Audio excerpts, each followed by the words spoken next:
mình nghỉ xíu. Hôm nay mình có rảnh thời gian nên mình sẽ tháo ra cái máy ha. Bây giờ cái máy này hiện giờ là mình đã vì tôi biết mình nại hết mấy cái này ra rồi, mình chỉ cần lấy nắp ra thôi, không đóng tạm là thôi. Hơi chắc đây.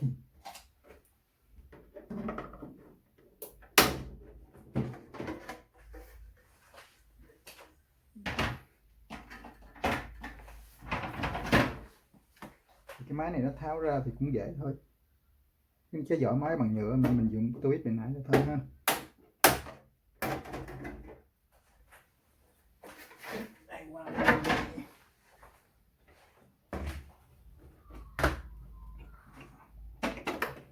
Nặng nha, máy nặng mà nó giống như cái vali vậy đó.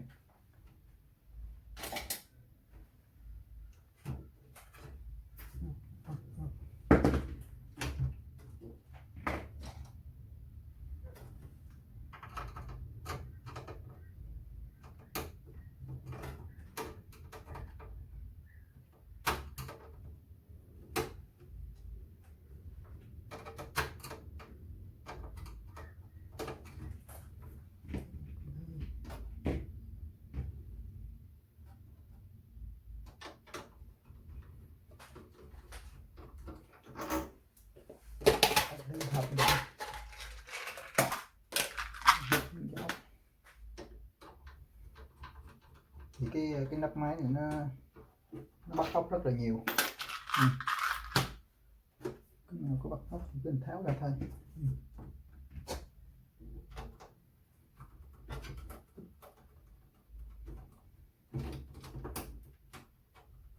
Đây là cái dòng máy compact portable đầu tiên ha. Nó được giới thiệu năm 1982 và nó bán ra thị trường tháng 3 tháng 83 ha. Máy này cái RAM nó không có khe RAM, mấy cái RAM nó on board hết, mấy con chip RAM on board hết. Thì bữa mình có đọc thông tin ở trên mạng đó là khó ta.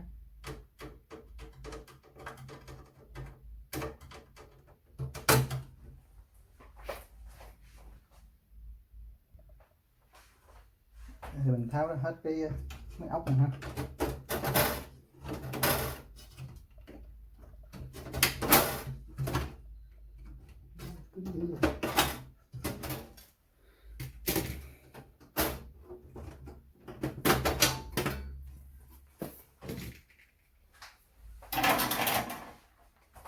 Nắp thép mình tháo ra hết. Kìm ra.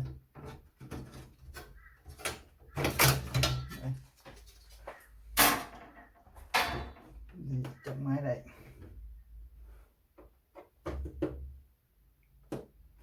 tháo cạc ra luôn ha, tháo cạc ra trước.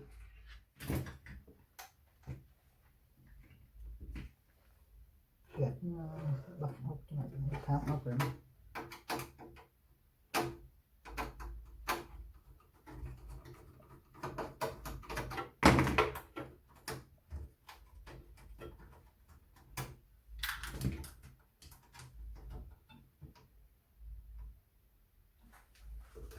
Cáp màn hình ha, tháo cáp màn hình ra. Này cáp màn hình.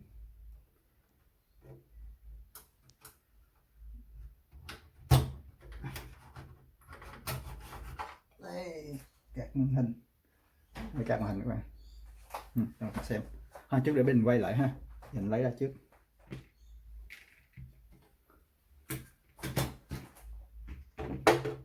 Đây là card floppy controller.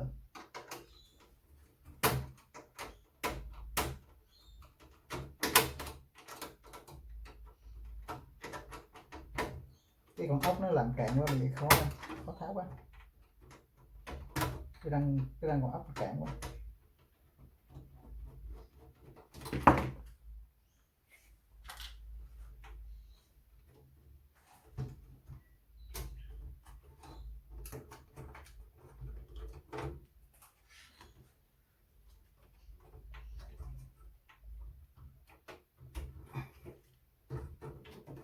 tháo dây cho nó dễ được.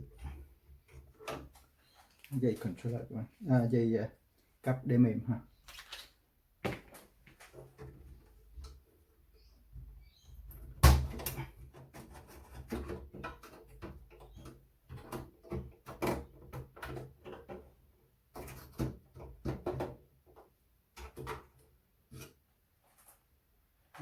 Đây là controller nè, card controller nè, nó có cái ổ cắm của cáp để mềm ha, thì nó có cái kèm luôn cổng máy in, mình để bằng bên ha.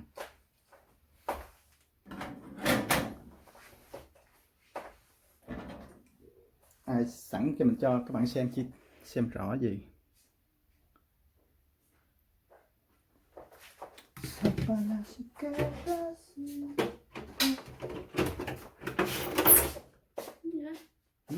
Sao máy sao ngủ dậy đây? Điện thoại reo. Này Chỗ làm. giờ sao? Nó nói gì đâu, chưa có nghe. Giờ bật dậy em hết đây rồi, giờ gọi lại hỏi coi nó nói gì á. Anh gọi giùm em cái này nó nói em nghe được. Này chỗ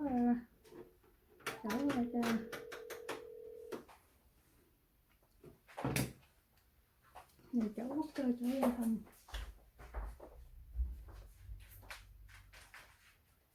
Hello? You just call Lambo? No. How can I help you?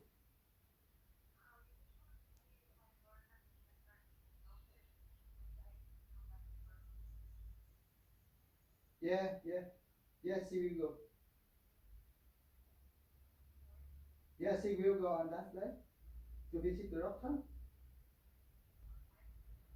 When? 23rd. On 23rd. Yeah. Yeah, okay. Thank you. Bye bye. Chúng nó nhắc nhở mình thôi. Cái ngày em ba đến bác sĩ sau đó mình bắt to work mình. Cưng, phải không?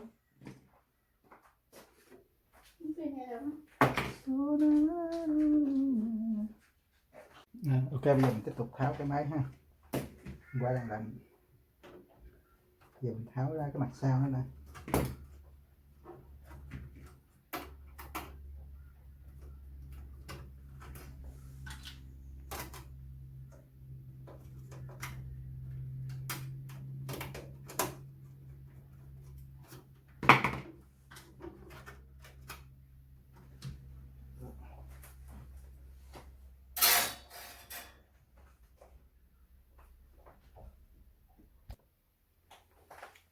Đây là 4 con ốc để tháo cái ổ đĩa mềm ha, cái floppy disk.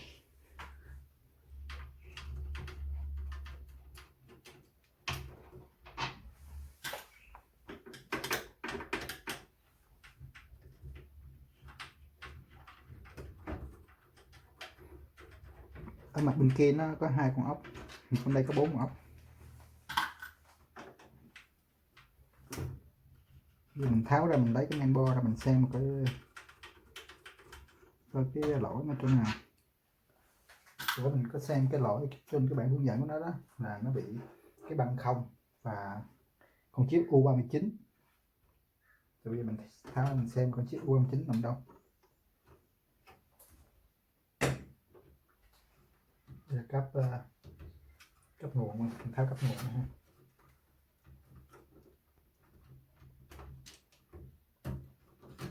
Cấp nguồn mình tháo ra rồi.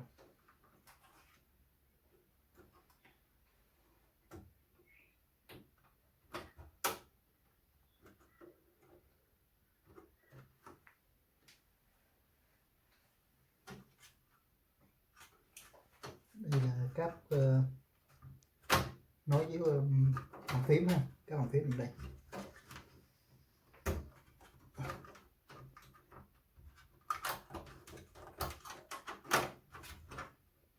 Đây là các bàn phím rồi, tháo qua luôn.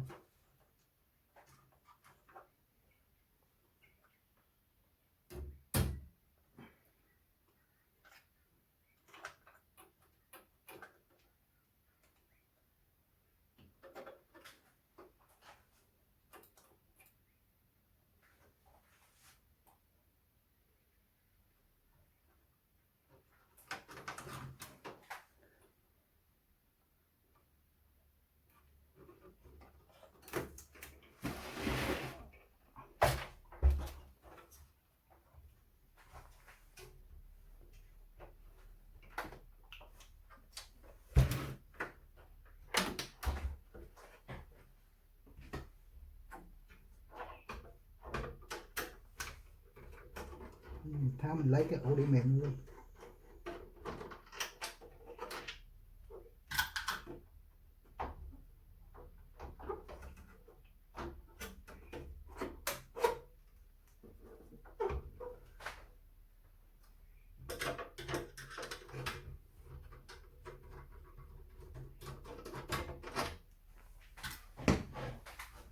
Yep.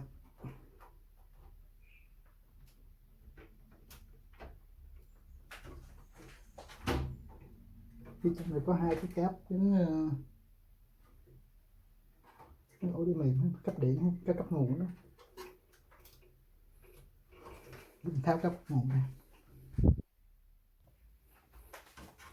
Thì mình đã tháo ra cái cấp nguồn rồi ha, giờ mình lấy ổ điện đây ha. Đây, ổ đĩa mềm này. Vừa lắp đi.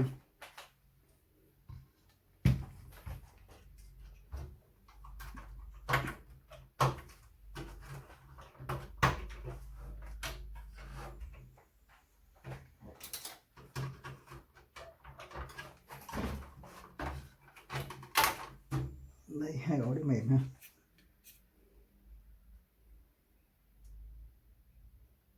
Để xăng vô.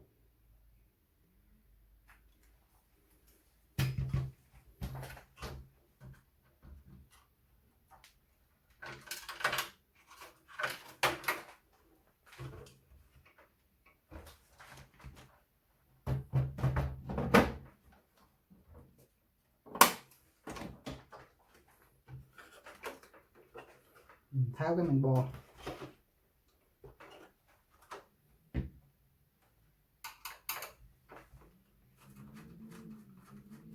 Thì men bo nó được bắt dính như cái tấm thép ha. Kéo nó thử ra sao.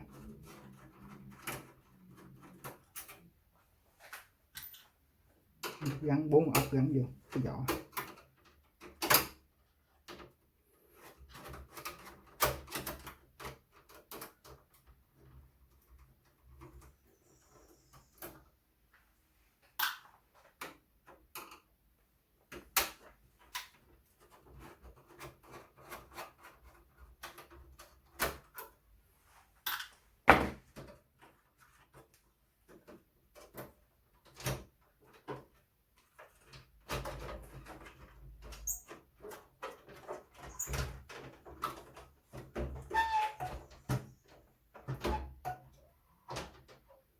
Đây, thép men bo rồi ha.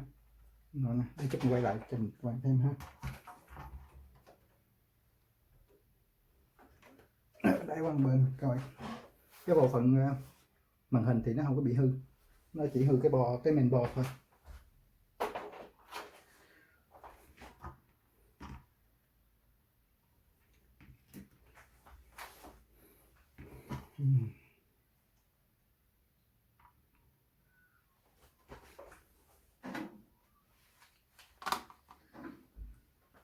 Đây, những cái cạp mình tháo ra ha. Đây, hồi quay lại cho các bạn xem.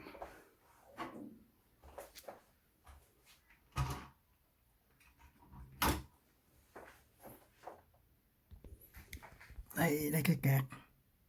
Card này là card vừa là máy in, vừa là cái floppy controller luôn. Này cái cổng để cái cổng mình gắn cáp nè. Đi gắn cáp cho độ đi mềm á. Có những con chip này ha. Đây card này card ISA nha bạn, 8 bit. Còn đây cái card này là card màn hình luôn.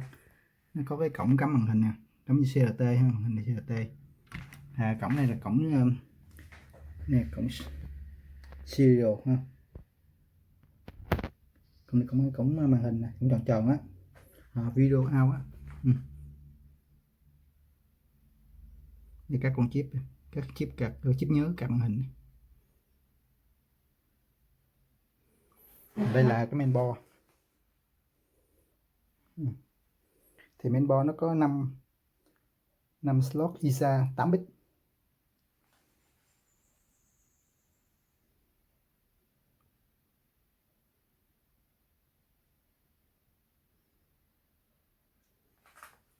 Đây là con CPU thôi. CPU Intel 8088.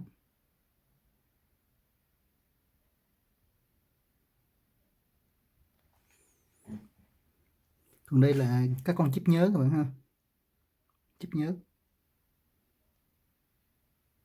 thì theo cái lỗi của mình xem á là nó bị lỗi ở băng không. Đây là băng không nè, băng không và U39. U39 là cái con chip này, chip U39. Thì ở trên men này nó có hai cái mấy cái công tắc nè, mở nè. Cái này nó liên quan tới cái mình cài đặt mấy con chip nhớ này nè. Nhưng ở đây mình không đụng tới.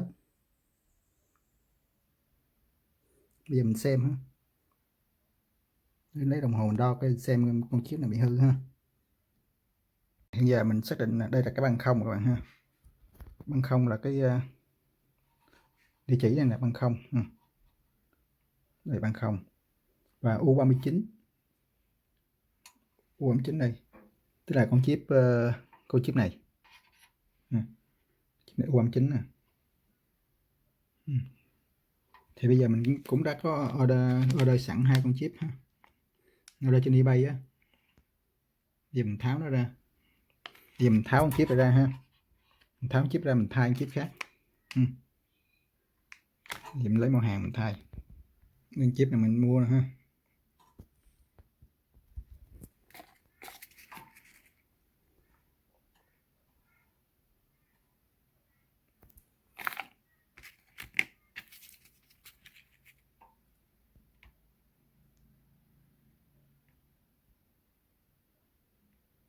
Như vậy. Có mã hiệu là Motec 8417 564N20. Đây. 564N20 8327. Cái này là nhiêu?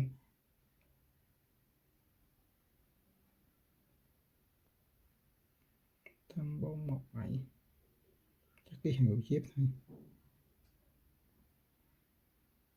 Bây giờ mình tháo làm thay chip này ha.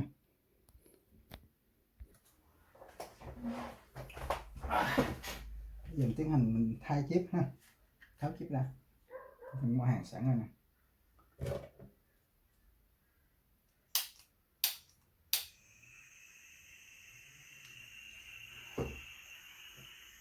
Đây con chip này ha, mình tháo nó ra.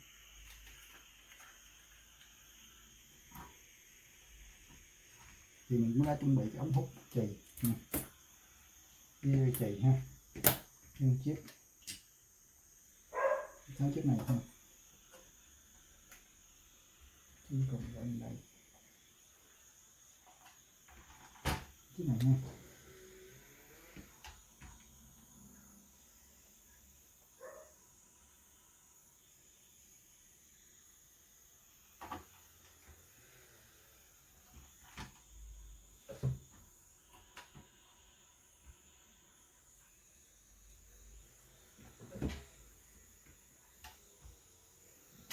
Coi lại đúng không? Giải này nhưng chip trên cùng.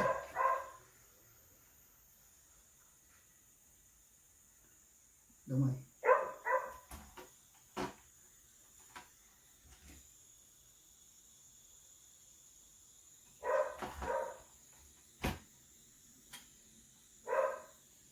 Đến lại đây.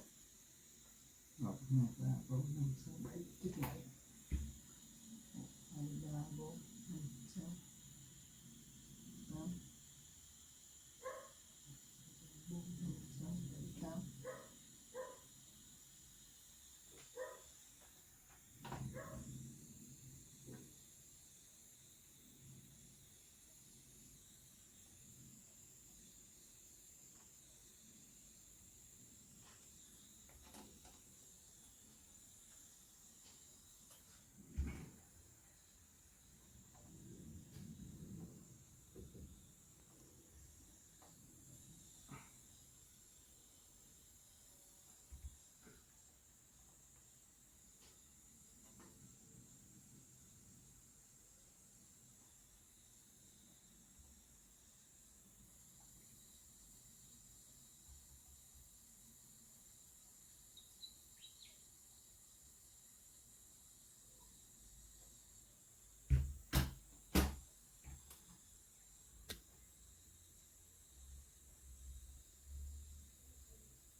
Để mình ngưng xíu hay mình tháo chip ra. Đây. Cuối cùng mình cũng đã lấy được con chip ra ha. Con chip nè. Giờ mình thay con chip khác vô đây.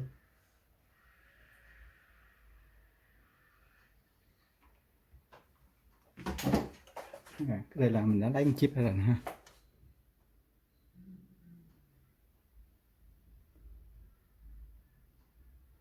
Chip cho mình mới lấy nè, U39. Bây giờ mình tiến hành mình gắn con chip này vô đây ha. Chip này nè, mình gắn cho mình hàng lại ha. Mình tiến hành mình hàng ha, xong con chip được mình hàng lại.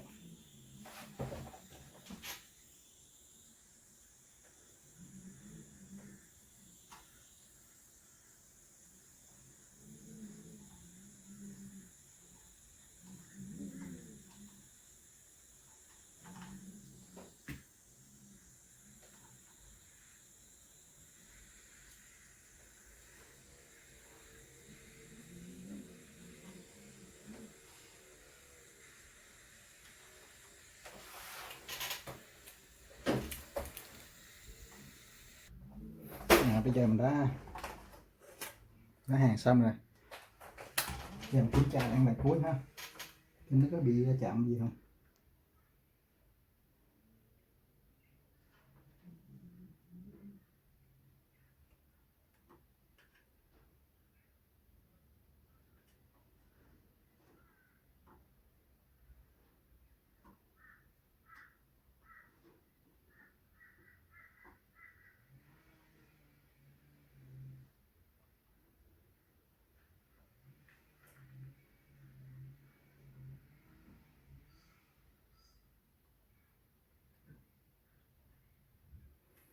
Có một mối bị hở ha, mình gắn lại một xíu.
Xong rồi, giờ mình tiến hành ráp lại ha. Thì cái quá trình ráp thì mình làm ngược lại lúc nãy mình tháo ra thôi. Giờ mình ráp lại, ngưng máy xíu mình ráp lại nha. Ráp lại xong mình mở thử. Bây giờ mình đã ráp xong cái máy rồi ha, thì mình dắp ngược lại tới sau khi mình gắn chip, mình ráp máy. Bây giờ mở điện lên chạy thử, mở điện nha.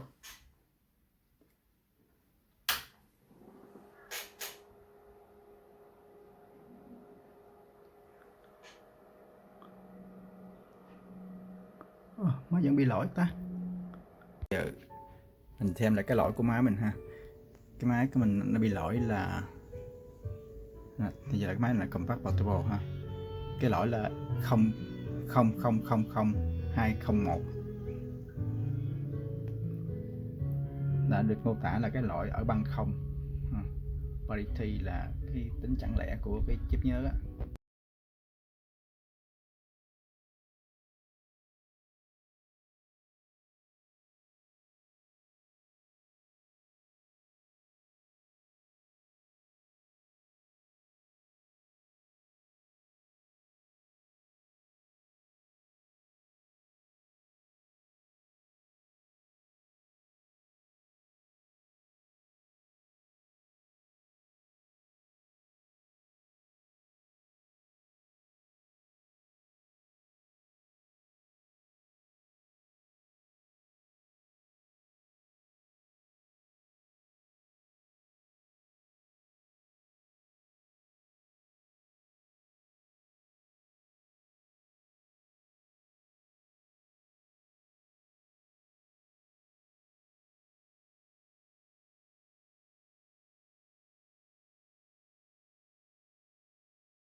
Mình xem coi cái tụ nào bị hư ha.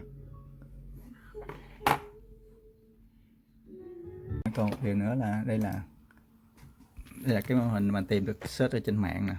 Đây là cái chân chip nè, chip nhớ của nó đó.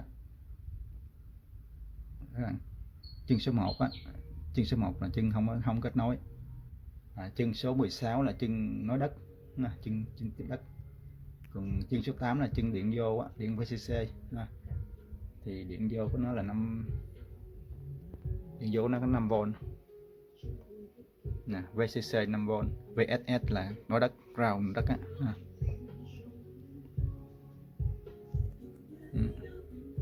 Bên này sơ đồ chân của cái chip này, cái bộ nhớ máy này là nó có 4 băng các bạn, 4 băng, băng 1 nè, băng 0 nè, băng 1 nè, băng 2, băng 3 ha, là 4 băng ha, 4 dãy nhớ, 4 dãy chip nhớ. Thì mỗi dãy này là tương đương với 64 kg. Này 64 kg ha, là 8 chip này 64 kg. Mà nó có 1 2 3 4 ha, tức là 256 kg. Tức là máy tính này nó chạy 256 kg à. Có bộ nhớ đó là 256 kg. Thôi bây giờ mình tháo tủ để mình đo coi cái tủ nào hư mình thay thôi. Tại cái này, cái máy này lâu lắm rồi, từ năm 1982 83 gì đó, xưa lắm rồi, nên cái tủ này nó có thể là nó bị hư, hay là nó không có còn nạp xả nữa, có thể vậy, nên nó liên quan tới con chip thôi. Để mình thử, không được nữa thì mình tính cách khác. Bây giờ mình làm tiếp.